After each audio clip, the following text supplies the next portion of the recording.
దేవునికి మహిమ కలుగును గాక. హల్లెలూయా. మంచిది. పరిశుద్ధ గ్రంథం తెరుద్దామండి. పరిశుద్ధ గ్రంథము తెరుద్దామండి. 2వ తిమోతి పత్రిక 2వ అధ్యాయము 7వ వచనంలో మొదటి మాట నేను చదువుతున్నాను, గమనించండి. నేను చెప్పు మాటలు ఆలోచించుకొనుము. ఆమేన్. చిన్న మాట ప్రార్థన చేసుకుందాం. ప్రేమగల మా కన్న తండ్రి అనేసయా, నీకు వందనాలు, కృతజ్ఞతాస్తుతులు మా తండ్రి. ఈ మహా ఉచిత కృప చొప్పున మీరు ఇచ్చిన లేఖన భాగాన్ని బట్టి నీ కృతజ్ఞతాస్తుతులు. అయ్యా, ఇదిగో తండ్రి, మాకు ఈ అవకాశం అనుగ్రహించినందుకు కృతజ్ఞతాస్తుతులయ్యా. ఈ లేఖనాన్ని బట్టి నీకు స్తోత్రాలు. లేఖనాన్ని విరవండి. లేఖనము చాటున మీరు దాచి ఉంచిన లోచైన నూతనమైన అతి శ్రేష్టమైనటువంటి మాటలు, నీ మనసులో ఉద్దేశించుకున్న సంగతులు ఏమైతే ఉన్నాయో నీ ప్రజలకు అందించండి.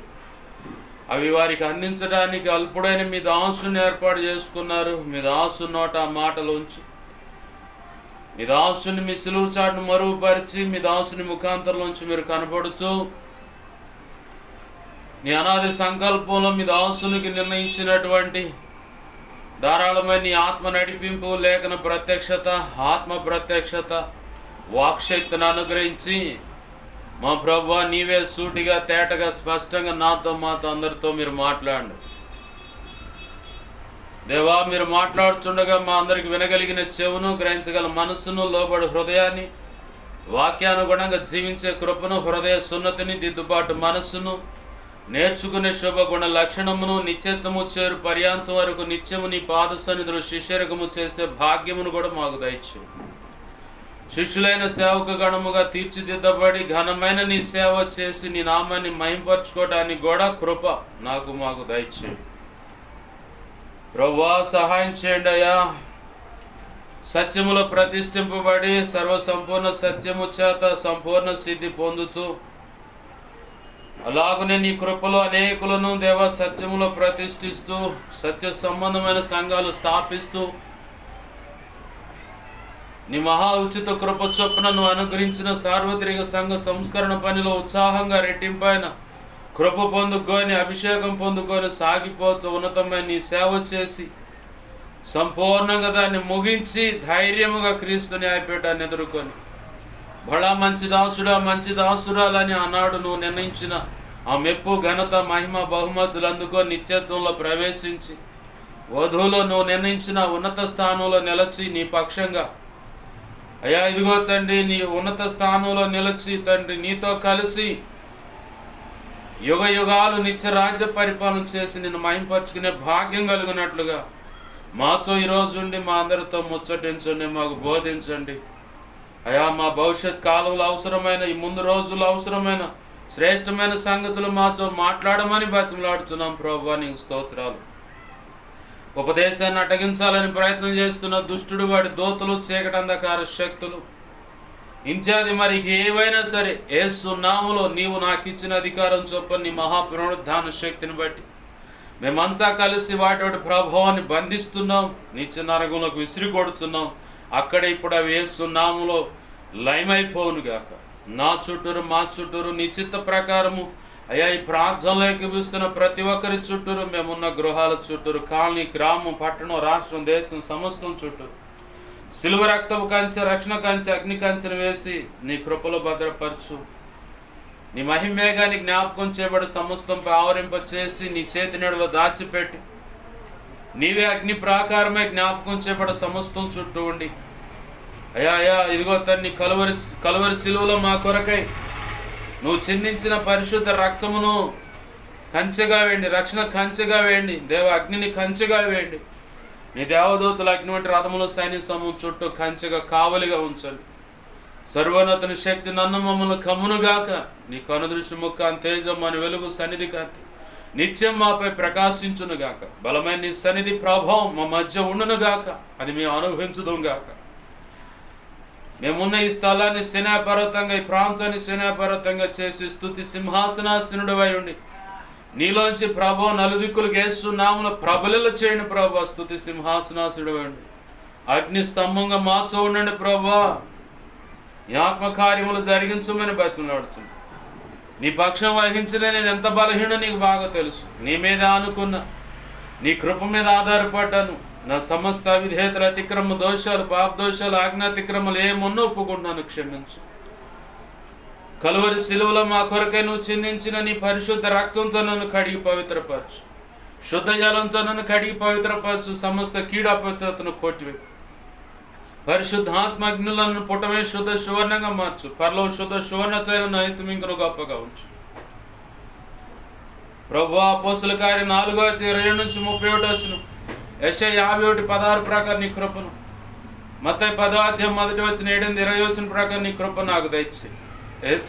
యెహెజ్కేలు గ్రంథం 2:1-2 ప్రకారం నన్ను మమ్మల్ని నీ ఆత్మచేత నింపి చక్కగా నిలబెట్టండి. మాతో మాట్లాడండి, మాతో ముచ్చటించండి అయ్యా. నీకు వందనాలు, స్తోత్రాలు. ఇర్మియా 1:10-18 ప్రకారం నీ కృప నాకు దయచేయి.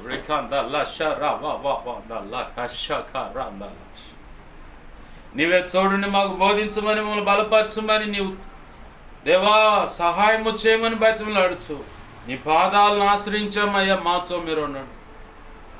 కృతజ్ఞతాస్తుతులు చెల్లిస్తూ, వాక్యాన్ని బట్టి నీ కృతజ్ఞతాస్తుతులు చెల్లిస్తూ నన్ను, మమ్మల్ని, ఉపదేశాన్ని, సమస్తాన్ని, సమాజాన్ని, ప్రాంతాన్ని, వాతావరణాన్ని, కరెంటు సమస్తము నీ స్వాధీనం తీసుకొని బతిమలాడుతూ యేసయ్య ఉన్నదనంత శక్తిగల నామమున అడిగి వేడుకొని ప్రార్థన సమస్తం పొందుకొని నీ బలమైన సన్నిధి ప్రభావం చేతి ప్రాంతమంతా నింపమని నీ భయాన్ని రిలీజ్ చేస్తూ యేసు నామమున ప్రార్థన సమస్తం పొందుకొని కృతజ్ఞతాస్తుతులు చెల్లించి మహిమపరచుకుంటున్నాం మా తండ్రి.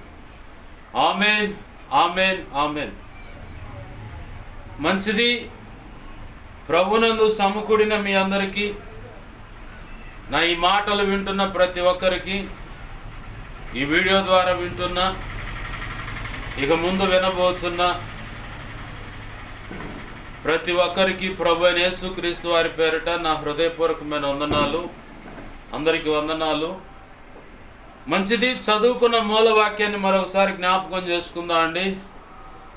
అపోస్తలుడైన పౌలు గారు తిమోతికి రాసిన 2వ పత్రిక 2వ అధ్యాయము 7వ వచనంలో మొదటి మాట, ఇక్కడ రాసిన మాట ఏంటంటే, నేను చెప్పు మాటలు ఆలోచించుకొనుము. ఆమేన్, హల్లెలూయా. ప్రభునందు ప్రియమైన దేవుని బిడ్డలారా, గమనించండి. పౌలు భక్తుడు తన ప్రియ శిష్యుడైనటువంటి తిమోతితో మాట్లాడుతున్నాడు.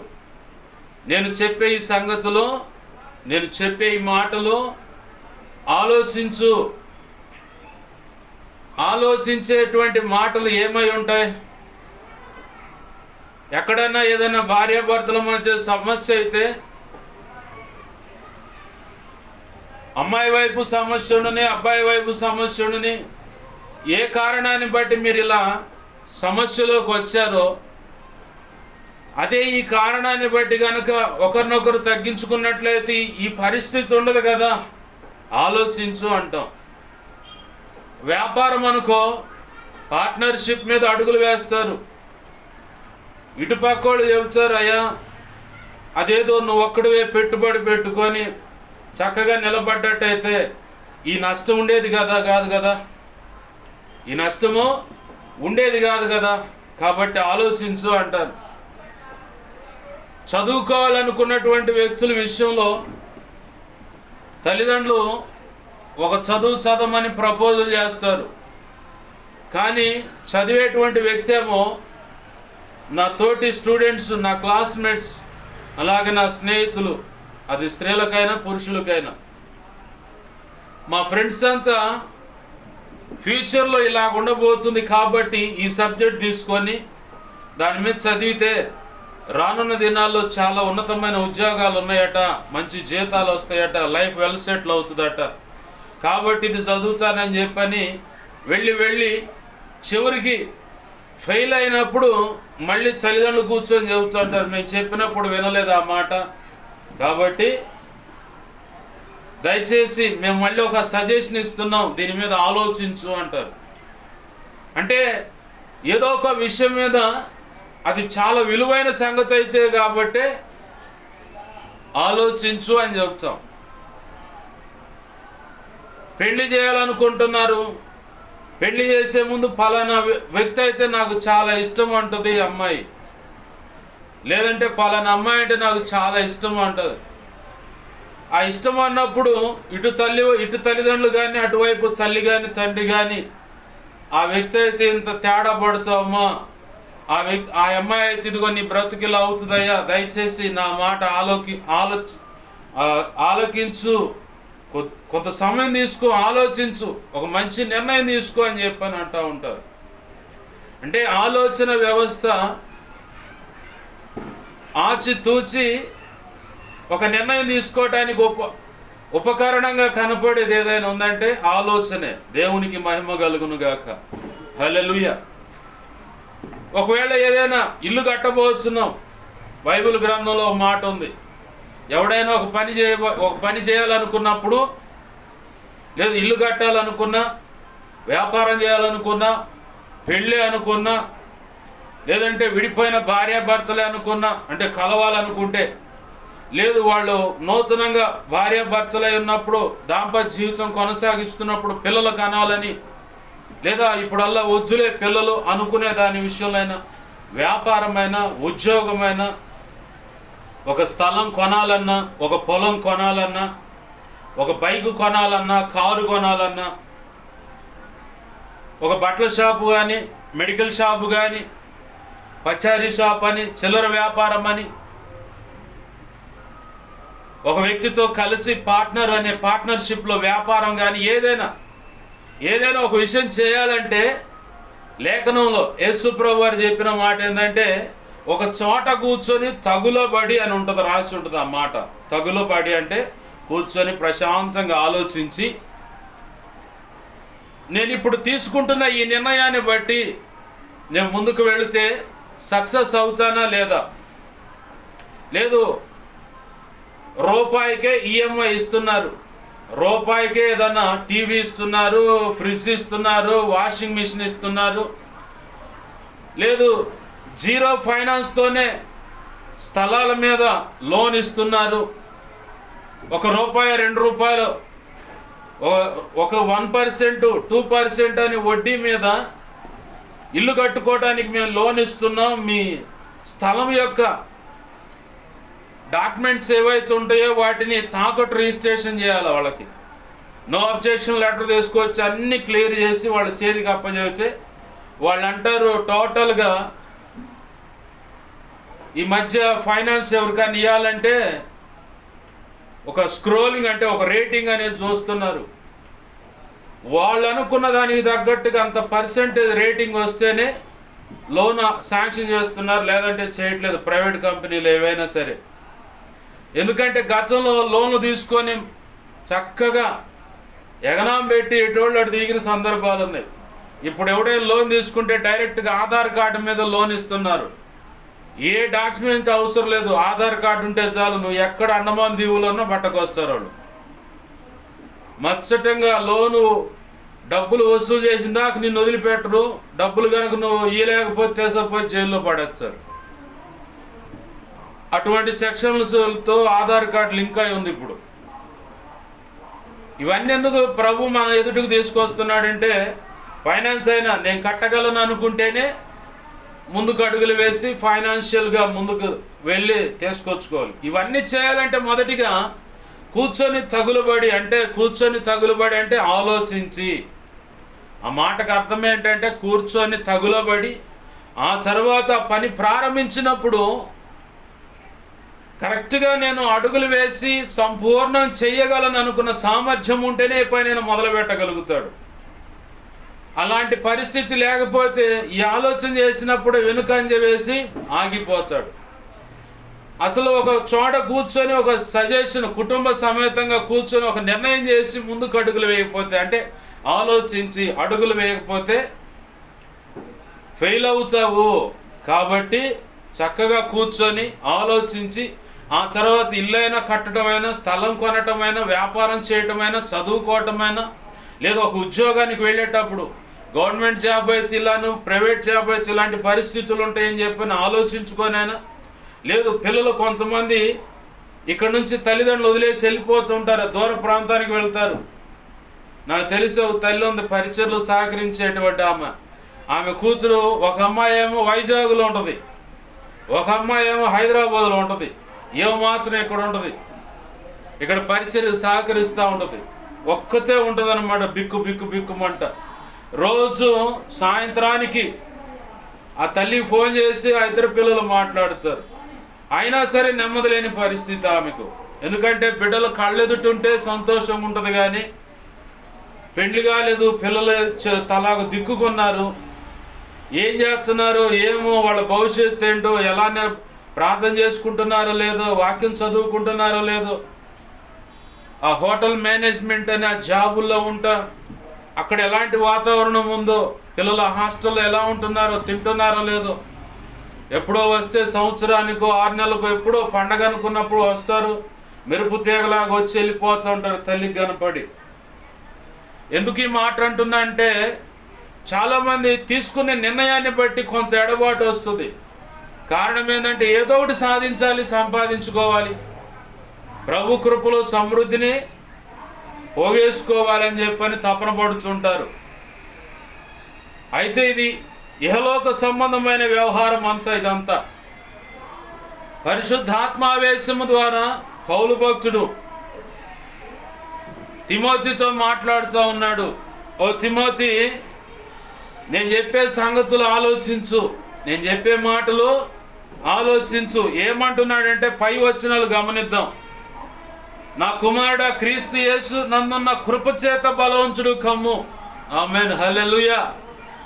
తర్వాత అన్నాడు, నీవు అనేక సాక్షులు ఎదుట నా వలన వినిన సంగతులను ఇతరులకు బోధించుటకు సామర్థ్యం గల నమ్మకమైన మనుషులకు అప్పగింపు.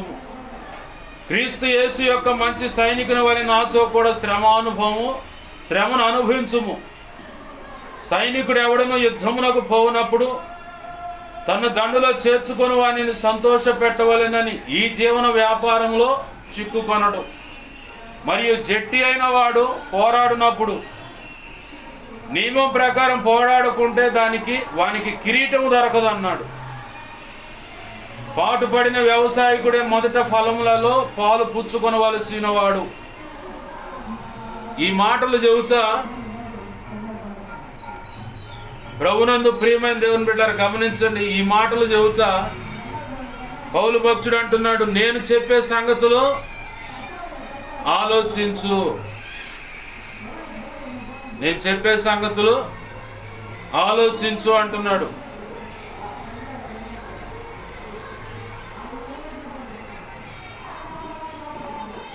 దేవునికి మహిమ కలుగును గాక. హల్లెలూయా.